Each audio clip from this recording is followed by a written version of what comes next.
శివాయ గురవే నమః. సర్వం శివం శివం సర్వం.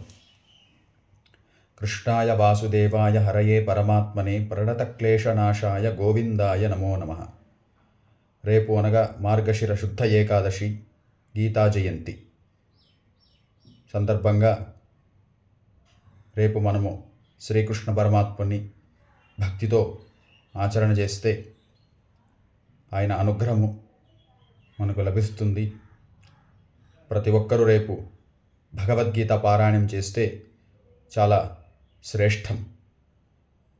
భగవద్గీత అనేది భగవంతునికి దగ్గర చేసే గ్రంథమే భగవద్గీత. ఎవరైతే భగవద్గీతని చదివి అర్థం చేసుకుంటారో అట్టి వారికి జీవితంలో ఎలా ఉండాలి, ఎలా ఎదగాలి, కష్టాన్ని ఎలా తట్టుకొని దాన్ని అధిగమించాలి అనేది తెలుస్తుంది. శ్రీకృష్ణ పరమాత్ముడు భగవద్గీతలో మనిషికి అనగా మానవునికి ఏమేమి కావాలి అనేది చక్కగా వివరించాడు. ఒక ఉదాహరణకు, ప్రతి ఒక్కరికి ఒక సందేశం ఉన్నది. కోటీశ్వరుడికే భగవంతుడు అనుగ్రహమిస్తాడా అంటే డబ్బున్న వారికి అనుగ్రహము లభిస్తుందా, లేదా పేదవానికి అనగా మధ్యతరగతి కుటుంబానికి అనుగ్రహం లభించదా అనేది ఒక సందేహం. ఇప్పుడున్న కలియుగంలో ప్రతి ఒక్కరికి ఇది సందేహం వస్తుంది. అందుకే పరమాత్ముడు చెప్పాడు, సమోహం సర్వభూతేషు నమే ద్వేషోస్తి న ప్రియః ఏ భజంతి తుమాం భక్త్యా మయితే తేషు చాప్యహం.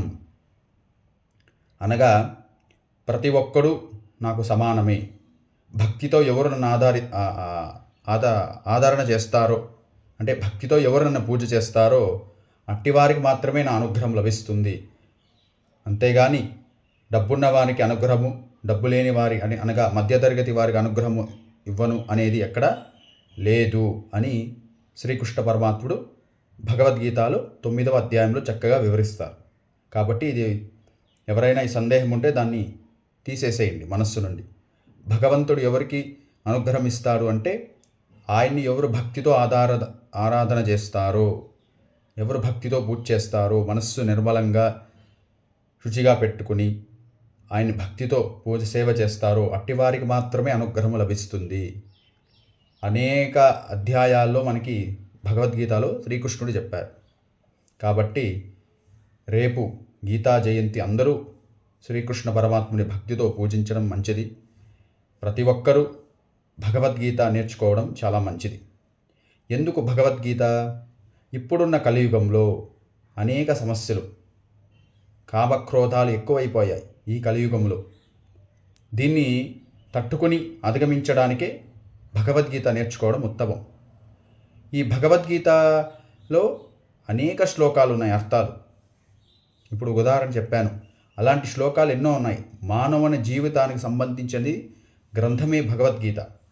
ఈ భగవద్గీత చదివితే మానవుడు తన ధర్మ మార్గంలో నడిచి భగవంతుని దగ్గర అవుతాడు. భగవద్గీత నిత్యము చదివి అర్థం చేసుకుంటే, నిత్యము అనగా ప్రతిరోజు ఒక అధ్యాయం పఠించడం ఉత్తమం. లేదు ఒక శ్లోకానికి అర్థం తెలుసుకోవడం ఇంకా ఉత్తమం. ఈ భగవద్గీతని ఎందుకు చదువు అని చెప్తున్నారు అని కూడా చాలామందికి సందేహాలు. ఎప్పుడు భగవద్గీతనే చదవాలి అంటే ముందు కష్టాలు ఎక్కువ వస్తాయి. అంటే రాబోయే సంవత్సరాలు 2025 కానీ 26 కానీ కావచ్చు, క్రూరమైన కాలం, కష్టకాలమే మానవునికి. ఈ భగవద్గీత ఎవరు చదువుతారో వాళ్ళకి ఆనంద జీవితం ఉంటుంది. ఎవరు దీని ఆచరణ చేయకుండా ఉంటారో వాళ్ళకి కష్టకాలం ఉంటుంది. కాబట్టి దీన్ని ప్రతి ఒక్కరు ఆచరణలో పెట్టడం మంచిది. భగవద్గీత అనేది ఒక్క ఆధ్యాత్మిక మార్గంలో నడిచేది కాకుండా మెమొరీ పవర్ అనేది షార్ప్ అవుతుంది. అంటే జ్ఞాపకశక్తి ఎక్కువ వస్తుంది, లక్ష్మీ కటాక్షం వస్తుంది, ఇంట్లో మనశ్శాంతి ఉంటుంది. భగవద్గీత ఎవరైతే ఇంట్లో పఠిస్తారో 7 తరాలు వాళ్ళ మోక్షానికి అంటే వైకుంఠ ప్రాప్తి, వైకుంఠ లోకానికి వెళ్తారు. ఇది సాక్షాత్ శ్రీకృష్ణ పరమాత్ముడే చెప్పింది. అందరూ నేర్చుకోండి. ఈ భగవద్గీత ఒక ఇన్స్పిరేషన్ ఎవరు అంటే ఈ కలియుగంలో దత్తపీఠాధిపతి స్థాపకులు శ్రీ గణపతి సచ్చిదానంద స్వామివారు. ఆయన ఇన్స్పిరేషన్ ఆయన్ని తీసుకుని ఇన్స్పిరేషన్గా ఇప్పుడు ప్రతి ఒక్క పీఠంలోనూ ప్రతి ఒక్క స్కూళ్ళు కానీ కాలేజీల్లోనూ కానీ భగవద్గీత కాంపిటీషన్లు పెడుతున్నారు. ఎందుకు? ప్రతి ఒక్క పిల్లవాడిని ఆధ్యాత్మిక జీవితంలో నడిపించడం అనేది ఉత్తమం అని చెప్తూ ప్రతి ఒక్కరూ ఈ స్కూల్స్లో కానీ కాలేజీలో కానీ భగవద్గీత కాంపిటీషన్ పెడుతున్నారు. దీనికి ముఖ్య కారణం ఎవరంటే దత్తపీఠ స్థాపకులు దత్తాత్రేయ అవతారం శ్రీ గణపతి సచ్చిదానంద స్వామీజీ. వారు 2015లో ప్రారంభం చేసినప్పుడు నలుగురితో ప్రారంభం చేశారు కంఠస్థం. ఇప్పుడు 10,000 మంది కంఠస్థంతో చేస్తున్నారు. అంటే దశసహస్రగళ అని చెప్పచ్చు. అంటే 10,000 మనిషితో ఇప్పుడు ప్రతి ఒక్కరూ కంఠస్థం చేస్తున్నారు భగవద్గీత చూడకుండా. మన డల్లాస్లో చూస్తే అప్పాజీ వారు స్థాపన చేసిన శ్రీ గారసిద్ధి స్వామి సన్నిధిలో పిల్లలు అక్కడ భగవద్గీత కాంపిటీషన్ పెట్టినప్పుడు మనము ఒక పద్ధతి ఆర్డర్గా చెప్తాం, ఒక పాదము రెండో పాదం నుంచి. వారు అలా కాదు, 4వ పాదం నుంచి రివర్స్లో కూడా చెప్పగలరు భగవద్గీత. అలా తయారు చేశారు అప్పాజీ వారు. వారి మెమొరీ షార్ప్ ఎలా ఉందంటే స్కూల్స్లో కూడా వాళ్ళ అన్నిట్లోనూ ఏది ఎత్తుకున్న కాంపిటేటివ్ ఎగ్జామ్లు ఎత్తుకున్నా ఫస్టే, స్కూల్ పరీక్షల్లో పోటీ పరీక్షల్లో ఫస్టే. దీనికి కారణం భగవద్గీత. అందుకే పిల్లలందరూ నేర్చుకోండి భగవద్గీత. ఎవరైనా నేర్చుకున్న వారు ఆసక్తి గల చూపిన వారు నన్ను కాంటాక్ట్ చేయండి. వారికి ప్రతినిత్యము ఒక అర్ధగంట సమయంలో నేర్పిస్తాను. భగవద్గీత నేర్చుకోండి, ఉత్తమం, చాలా ఉత్తమం. రోజు ఒక శ్లోకం చదువుతాం, ఉత్తమం. ముందు మీకు తెలుస్తుంది. అప్పాజీ వారు ఊరికే చెప్పరు, గురువులు ఊరికే చెప్పరు నేర్చుకొని, దాని వెనకాల అర్థం చాలా ఉంటాయి. కాబట్టి ప్రతి ఒక్కరూ దీన్ని పద్ధతిలో పెట్టి మనం భగవద్గీతను చేసి మన జీవితాన్ని సరైన పద్ధతిలో పెట్టాలి. అదే నేను అందరికీ చెప్పటం.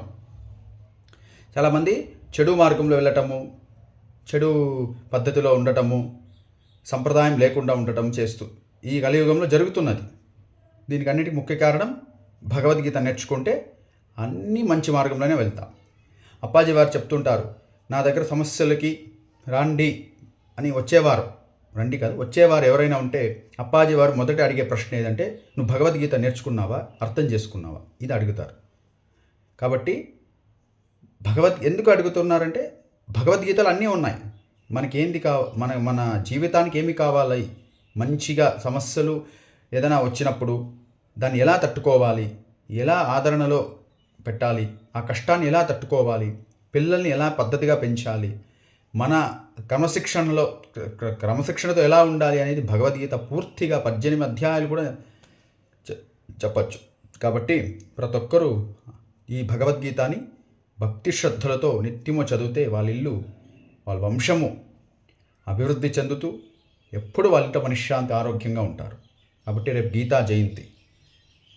ఈ గీతా జయంతి సందర్భంగా ప్రతి ఒక్కరూ రేపు తమ ఇంట్లో శ్రీకృష్ణ పరమాత్మని పూజిస్తూ, చాలామంది శ్రీకృష్ణుడి ఫోటో పెట్టకూడదు అని చెప్పి కష్టాలు వస్తుంది అంటారు. అది తప్పు. భగవంతుని ఫోటో పెట్టినప్పుడు కష్టం రాదు, ఆనందమే వస్తుంది. మన సినిమా యాక్టర్ ఫోటో పెడితేనే కష్టాలు వచ్చేది. భగవంతుని ఫోటో పెట్టినప్పుడు ఆనందం, సుఖం, వాళ్ళ జీవితం అద్భుతంగా ఉంటుంది. ఎందుకంటే మన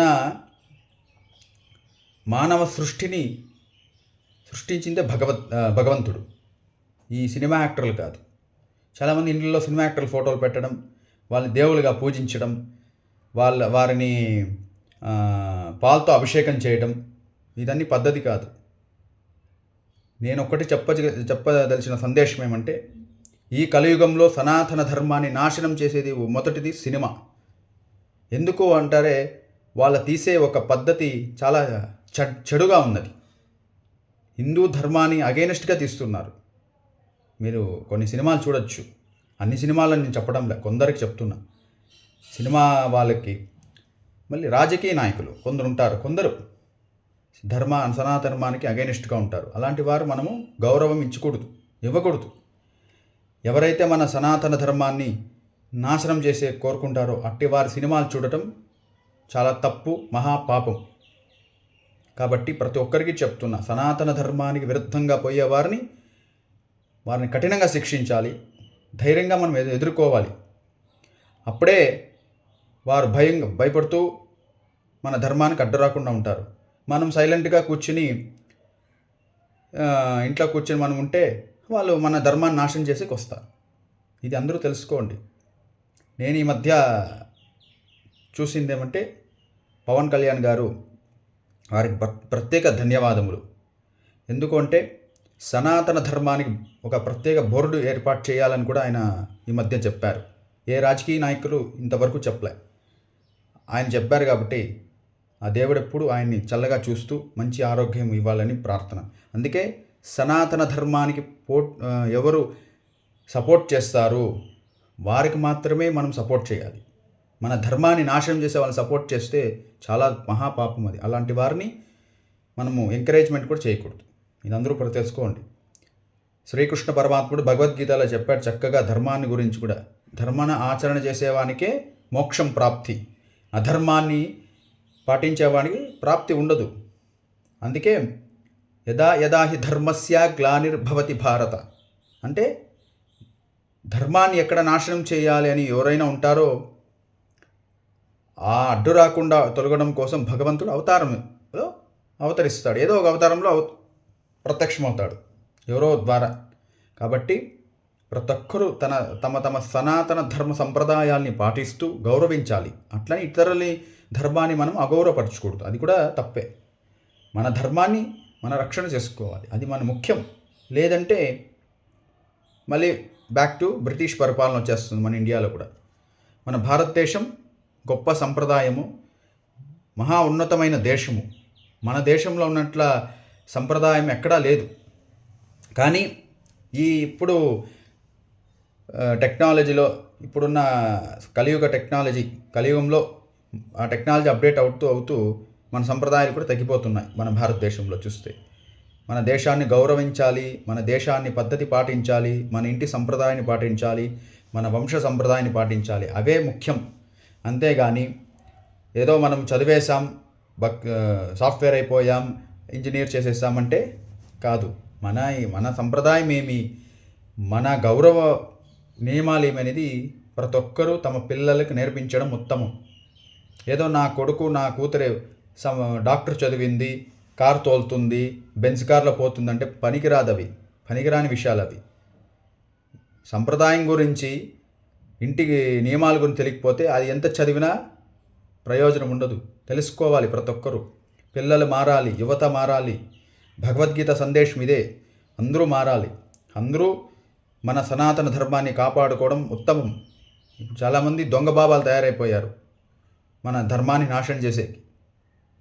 కాబట్టి అట్లాంటి వారిని మనము ప్రోత్సాహం చేయకూడదు, అట్లాంటి వారిని ఆదరించకూడదు. మనల్ని ఎవరు నడిపిస్తారు ధర్మరక్షణలో అట్లాంటి వారిని ఆదరణ చేయాలి. ఈ కలియుగంలో ముఖ్యంగా దత్తపీఠం, శృంగేరి పీఠం, కంచి కామకోటి పీఠం వారు పీఠాధిపతుల వారు, స్వాముల వారు మన ప్రపంచాన్ని రక్షణ చేస్తున్నారు. అలాంటి వారికి మనము చేతులు చోటి శిరస్సు పాదాభివందనం చేయాలి. కాబట్టి అందరూ ధర్మంగా ఉండండి.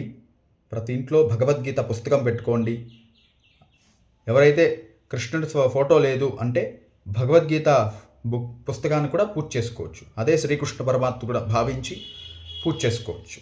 రేపు అందరూ గీతా జయంతిని ఆచరణ చేసుకోండి. మీకెప్పుడు శ్రీకృష్ణ పరమాత్ముడు ఆశీస్సులు ఎల్లప్పుడూ ఉండాలి, సద్గురు కృప ఎల్లప్పుడూ ఉండాలని.